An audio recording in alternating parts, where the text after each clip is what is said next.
welcome back to my channel where we talk about all things Transformers and Transformers action figure related. And I'm coming back at you today with another news roundup. Now usually for these I would go all the way around the internet, get all the tastiest, juiciest bits of Transformers information and bring them to you here in a video format.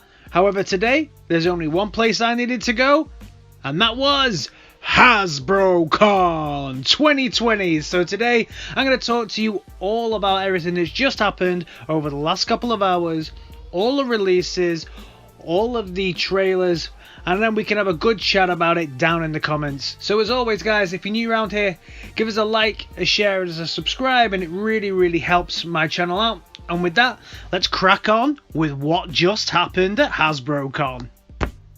First up, I just want to shine a little light on this. Not Transformers related, but it is big metal beastie kind of related. Hasbro are bringing back Zoids for Generation 3. Well done. Well done, Hasbro.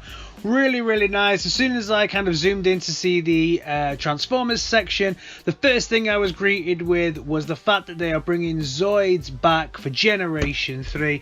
They linked up with the guys over at Takara Tomy. So really well done to Hasbro and Takara Tomy for bringing back Zoids. Definitely another staple from my childhood. Nice to see that back. Not sure if I'll pick up any of the figures, but it certainly looked like an interesting presentation. Now let's crack on with the Transformers section of HasbroCon 2020, and it was really interesting. I've got to say, from the get-go, we saw a lot more newness than I expected, and we also saw the trailer for Earthrise that I definitely didn't expect to see this early on. Still no official date on the release, but it was nice to see. The first stage that we got here was we got Kelly, FJ and Jack, who had all worked in and around the first season of Transformers War for Cybertron. So during this time they kind of gave credit to everybody that was working on the project, everyone that had worked on the project, and they also did some little confirmations during this section. So they confirmed that obviously the stage 1 was all like supposed to be feeling around Civil War and all supposed to be heavily focused on Cybertron, and they gave some little hints about what we can expect from Earthrise, and they confirmed that it's going to be a bit more adventure based, and it's definitely going to be a journey certainly for the Autobots. What I really liked was the fact that they said that Megatron is also going to have to kind of now start trying to fix a world that doesn't have any power, a world that doesn't have an Allspark, and what that has done to the planet and how the planet itself is degrading. And we're also going to have to see Elita 1 now take the reins of leadership to kind of see how she grows into that role. So they give a nice kind of build up to what we were seeing. They also spoke about the mercenaries and the role that the mercenaries were going to see how they fell in love with this badge. And they also said that, you know, we can start to see these mercenaries. We saw them a little bit in season 1, but in season 2 in Earthrise, how we see them, that they are actually all the way across the galaxy. They're in multiple parts. Then they really started to dig into the Earthrise section. They showed this fantastic poster with Prime, Megatron, the Ark, some other bots in the background with the mercenary symbol kind of separating the two, which I thought was really nice. Really cool piece of artwork there. And then also this kind of blown out version of what we see on the side of the box with everything that was happening or going to happen in Earthrise. What I did think was quite funny was they were talking about all of these different things that are going to happen within Earthrise, and they mentioned obviously the mercenaries, but they didn't mention the Quintessons as like a fourth faction. They kept talking about a third faction, and so they didn't mention them. So I hope that the Quintessons are going to make it to the TV show, but that was very interesting. They also mentioned that they work very, very closely with the guys who work on the figures, so that the map that comes with the figures is actually very specific to the show and gives us some insight into some of the planets that are going to be there. And when these maps starts flashing up on Teletron when they're going through space, this is the same kind of map that we'll see that came with the figures. That was really nice. That's a really nice, cool little touch that they had. But then came the big one. Then they showed us the trailer for Earthrise, and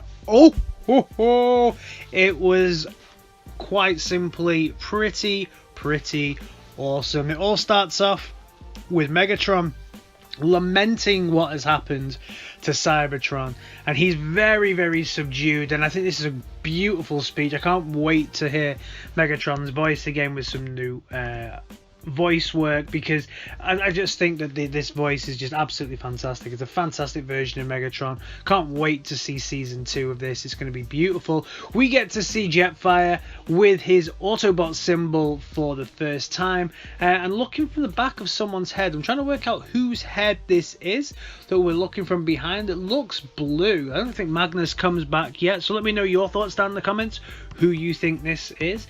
Then we see Wheeljack kind of floating through space, and eventually he gets hold of a lever and pulls it down. Cut back to Cybertron, and we show Jetfire chasing after some Seekers, and he cuts off what looks like Hot Link's nose of a Seeker, so he's in full Seeker killer mode. Hunter Seeker mode, maybe? Seeker Hunter. Seeker killer mode. So he's doing all that. Then we get this awesome red alert shot where speeds past what looks like a Decepticon bunker, sticks out a load of grenades, and then speeds off. Full action movie ready with the explosion going off behind him. Cool lad. We then see Prime walking along with Double Dealer. Well, this certainly looks like Double Dealer to me. And then we saw Bugbite, which was pretty cool to see Bugbite there. So we see Bumblebee and Bugbite fighting. Then for the first time we see Double Dealer's face. I also think that this was Double Dealer that was hiding underneath what looked like a grid in the floor or something. I think that was also going to be Double Dealer. When you look at the eyes, they do look very similar. The eyes look around the eyes, look into his eyes. You saw the arc down on a planet. It looks like a very dull planet, and I'm not sure what that is by the side of the arc, but it's a very much looks like a very dull kind of broken planet. And then this picture, oh good lord, seeing all of these mercenaries together.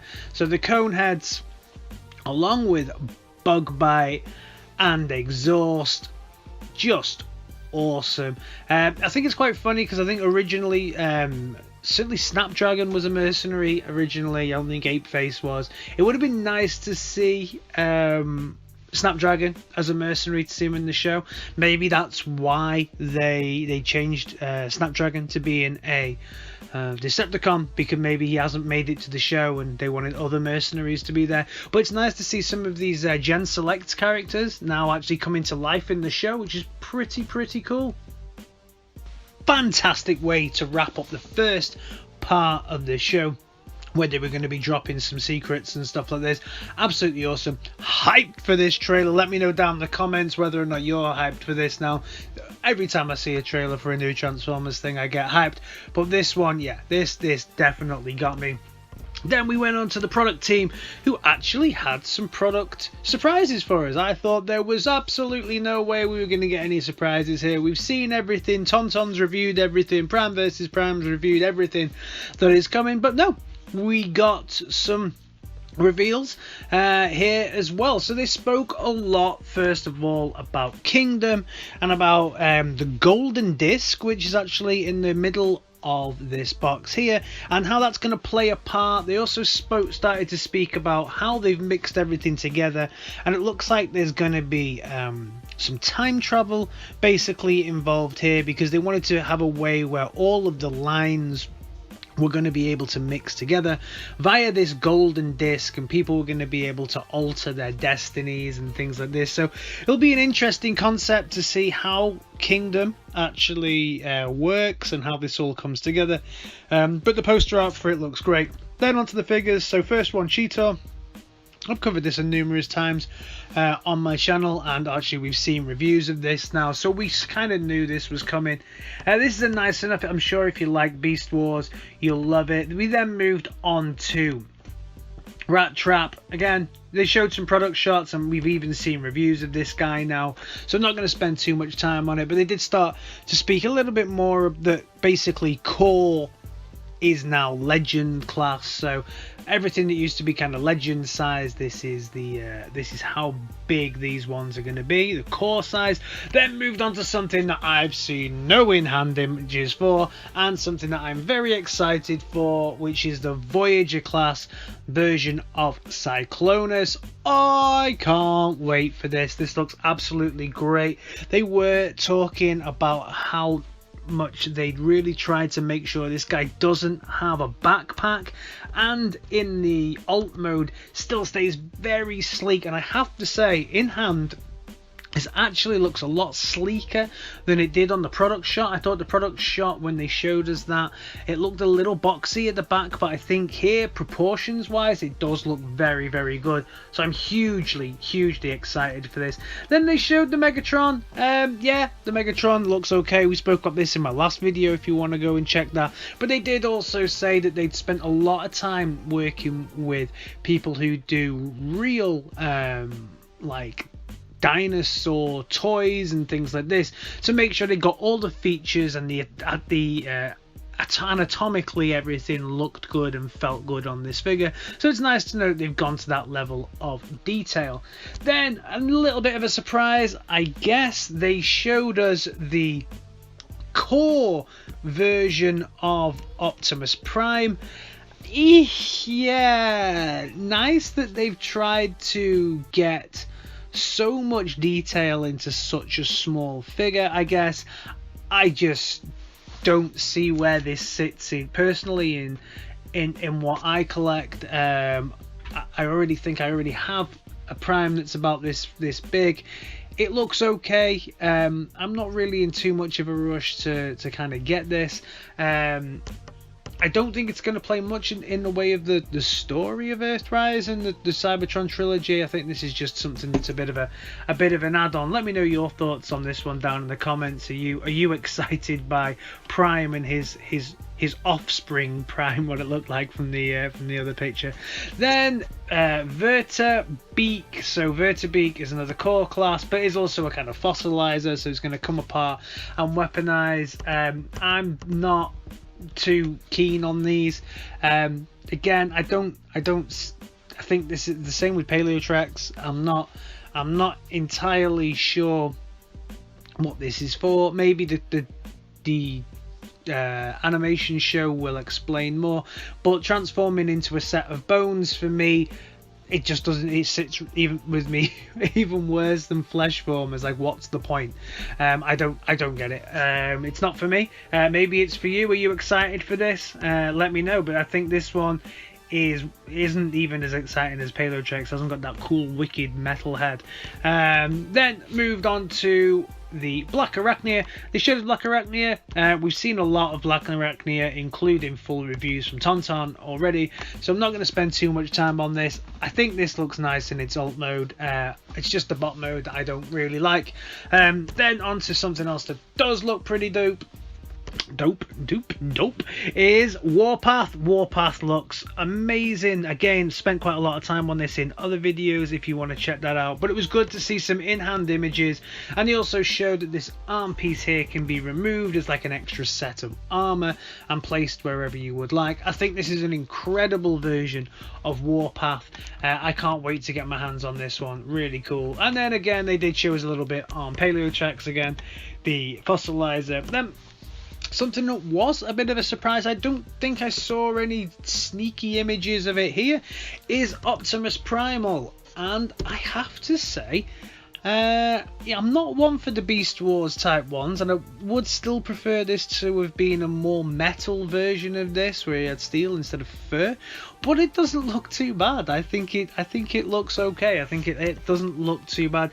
It's not high on my needs to get, but I do like the bot mode on this. It's a different take on Prime, obviously. I actually don't mind it. I just wish it was like a metal version, that's all. But this looks pretty nice. Again, it was a bit of a surprise. There's some fun with the articulation and guns and things that can flip out and do stuff. So yeah, it's an interesting figure. Probably one of the better Beast Wars ones that I've seen. Also, very quick look at the art here for the boxes. So the boxes look good. They've gone back for the core size. They're back on blister packs rather than being in full boxes. Interesting idea there. We're still getting windows, which is pretty cool because there was talk of the windows disappearing. So it is nice to see that we're still getting windows, and they have actually added in artwork now of at the front, where you'll get the drawn art for the bot mode and the drawn art for the alt mode as well, and that's a nice touch. So it just sets off Kingdom a little differently to how Earthrise and Siege was. So it's nice to get that added artwork, because that box art on all of these is absolutely incredible. Really cool. Gimmicks, gimmicks, gimmicks, gimmicks, gimmicks, gimmicks. Hasbro's got gimmicks. Always has a little gimmick with each one of these. And so they explained that with Siege, we got the UV lights. With the Earthrise, we got the kind of map of the stars that you could put together. And with Kingdom, we're getting something that I think is actually probably the best gimmick so far. So these are called the Golden Card Reveal, where you can peel and reveal, and they were very proud of this peel and reveal gimmick.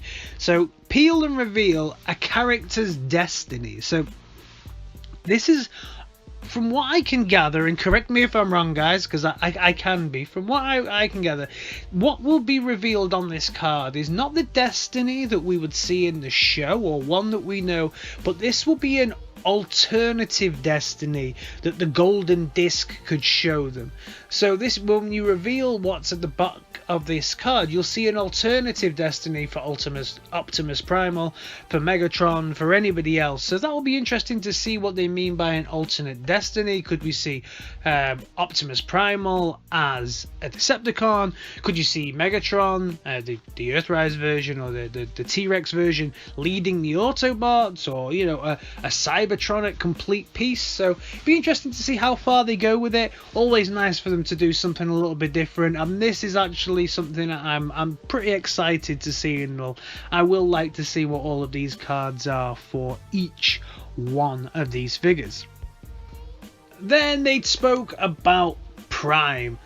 10 years since Transformers Prime aired on our screen, so they showed a little video of, obviously just to remind us how good this program actually was, and then broke my heart by telling us again that this is all going to be Hasbro Pulse exclusive stuff. And this, I have to say, this is stuff that I was absolutely waiting for. I couldn't wait to hear this, so I'm hoping that In Demand or Kapow from the UK managed to pick some of this up, or even Star Action Figures, but we shall see. We always have to pay a premium sometimes for this. I know we are having to for the pit, so let's see what happens with this, but hopefully they'll be able to get their hands on it for UK viewers. If not, American guys, I'm sure you'll have to get hold of this pretty quickly, because I also know that Pulse sells out quick as well. But for this 10 years, we are getting a Warpath and a Viacon. I have to say, the modes here look incredible. Very good. We saw the Warpath in hand, and we also saw the Viacons in hand. Absolutely fantastic. Really nice. Warpath just looks absolutely beefy. And then they dropped something that was a complete surprise. They're re-releasing, or they are releasing, Megatron. The Megatron here looks beautiful. I have actually just picked up the APC version of Prime Megatron, but he hasn't got the kind of dark energon flavour to it that this one has with its microns. So Max comes with Gora 2 that will transform into his fusion cannon, and then Hades that kind of turns into this dark energon purpley backpack thing. Oh, it just looks absolutely fantastic. I really want this. It's like a little set, I guess, like that you have to put together. Comes with some stickers and all that, but even over the Warpath figure, this is now my #1 aim to try and get my hands on this. Big surprise there, absolutely amazing, really nice little reveal. Then they moved on to Red. So we know what Red is now. Red is Robot Enhanced Design, and they waxed a little lyrical about how nice it is to actually be able to focus on one mode. They said the problem is with Transformers is that there's always, you want to make the nicest bot mode you can and the nicest alt mode, but you have to hide everything without doing too much kibble and do all this. They said it was really nice to just be able to focus on one form instead of having to focus on the two, and I can understand that from a purely design point of view. For me, the point of Transformers is that they transform, so these are not figures that I'm interested in, but I know some people who certainly watch my channel are, and the RC looks really nice. Staying in the world of Prime, this RC looks incredible. Very nice design. Like I say, just a shame that it doesn't transform. She's going to have removable like kind of these arm blades that she has, and she can have guns that can go on there as well. They also did this version of Cheetor, but they've really streamlined. They said they wanted to give it a more athletic look for this figure, and it does look very nice. Also comes with all kinds of blast effects and all this, and they showed off something that's going to be heavy on the design of season 2 of these RED figures, is they want you to be able to see what goes on inside. And remember that this is a robot, so you can take the breastplates off these robots and actually have a look at the inner workings, which is okay, a nice idea, I guess. Again, for me, these figures just aren't for me. I know that they are for some people, but for me, Transformers, they gotta transform. They then spoke about the Transformers kind of Odyssey range that we've got, where they're going to all these different planets, and we've seen Paradon already, and today they spoke to us about what will be the third drop. Something's obviously gone wrong with the second drop, because they said that they couldn't actually do that, so they're speaking about the third drop now, which is Biosphere, and that's going to be the Autobot clones. So we're going to be able to get the Autobot clones. They did drop what was maybe a little bit of a hint about the show as well during this. They said that they go to Biosphere and they meet the Decepticon clones there. So maybe in the show, these guys are going to be in the show, and this is where we meet the Decepticon clones as well. But these guys look nice. I don't think they're going to be too different from the versions we've had before, apart from the colour scheme is a little bit more closer to what you'd want from these guys. They then showed a little bit of a nice little stop motion video for the Top Gun Cross Transformers crossover for Maverick, where you saw the ship fly through the sky, you saw the motorbike do a little bit, and then he transforms, goes down and plays some volleyball with another one. Nice.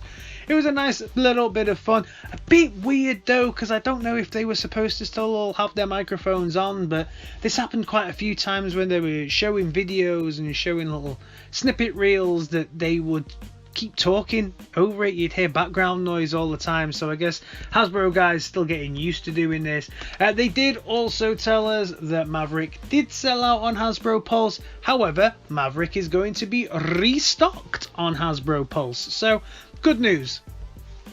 Finally, we got the Transformers Hall of Fame ceremony, and nothing that I voted for got in. Never mind, huh? Never mind. Two very deserving winners. So from the Earthrise line, Commander Class Skylynx won. hardly surprising. I went for Scorponok on this one, but yeah, very well deserved. Love this figure. Very good version of Skylynx. I can't complain with this. I would have had some challenges if it had been the Prime, the Earthrise Prime, but I think that this is a great entry into the Hall of Fame. Then the Prime character was Knockout, so who would you like to go in from Prime? I said Bulkhead. I still think Bulkhead was a fantastic character who really came to life in that cartoon, but Knockout is also a great entry, so again, can't really complain.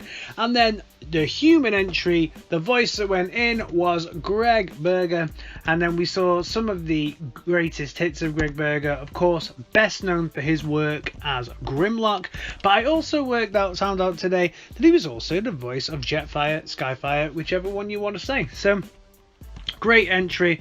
He's a really nice guy. Whenever you see him within these videos or at a convention or whatever, he's always talking to the fans. He loves being Grimlock and he loves the whole Transformers fandom. So a very with entries, and congratulations to GREGG BERGER there.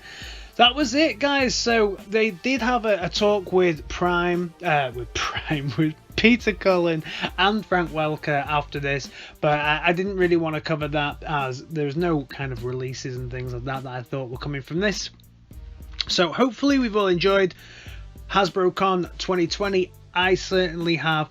I'm waiting for 10 o'clock tonight when some of the pre-orders go up in the UK. So let me know down in the comments, what are your plans now to pick up? Did you manage to get the pit? I'm still waiting on that tonight. Hopefully 10 o'clock in demand, I might be able to get my grubby little mitts on the pit. And if you're new around here, guys, give me a like, a share and a subscribe, and I'll see you in my next video. Alright guys, in a bit. Peace!